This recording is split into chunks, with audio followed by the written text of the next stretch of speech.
All right, guys, we're going to be talking about the e-collar, also known as a shock collar.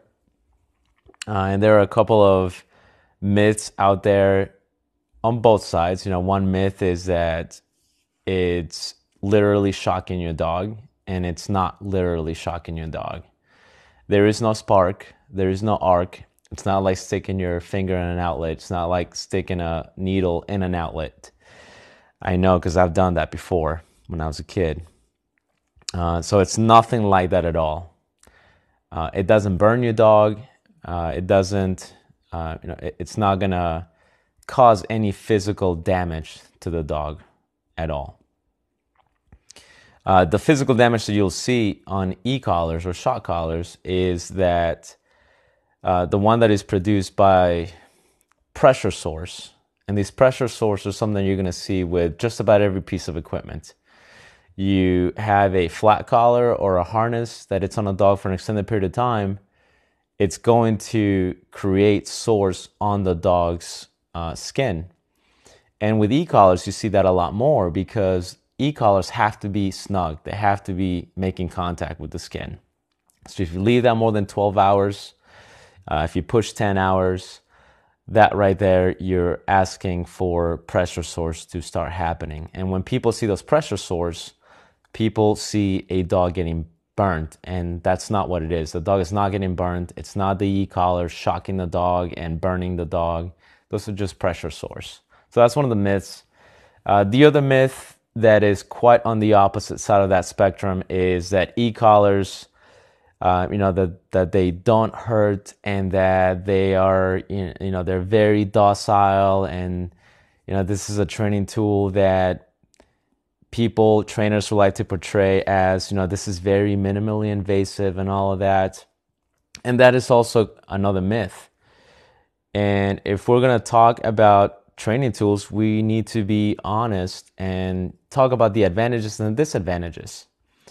And what prompted me to talk about this specific topic is, if you go to balancetrainers.com, one of my buddies runs that page, Dan Audette.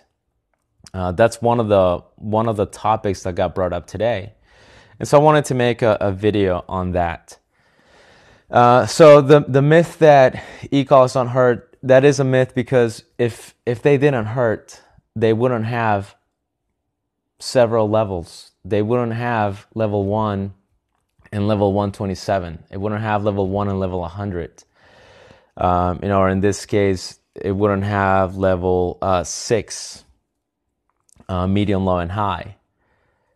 And the reason that e-collars are supposed to be uncomfortable is because there are scenarios that deem that type of consequence. That there are scenarios where I want this dog to be incredibly uncomfortable. I want this dog to go, ouch.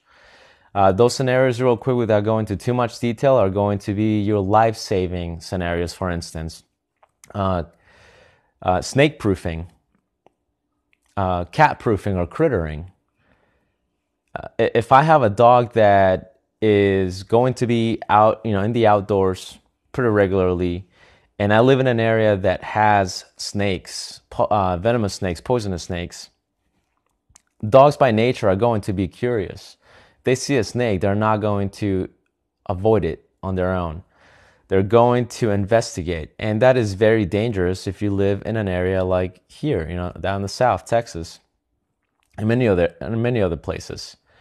And crittering, or snake proof in this case, when training is done through snake proofing with the e-collar, I want it to be uncomfortable. I want this dog to smell the snake. I want this dog to look at the snake, to hear the snake, and I want all of those things to be incredibly, incredibly uncomfortable.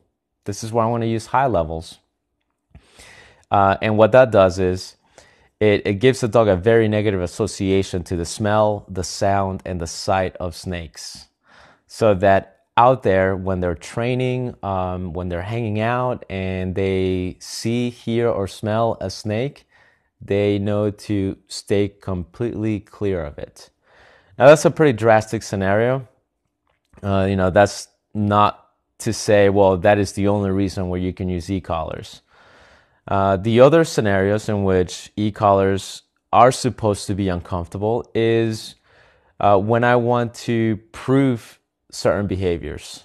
By proving, I mean I want this behavior to be done immediately. That's all I wanted to talk about. The two myths that are, on both extreme sides. One is that they shock the dogs. They don't actually shock the dogs. The other myth is that, they're really soft. They're very, minimally invasive and there's no stress. No, there has to be some sort of pressure there. And in some scenarios, there has to be some sort of stress associated to the training.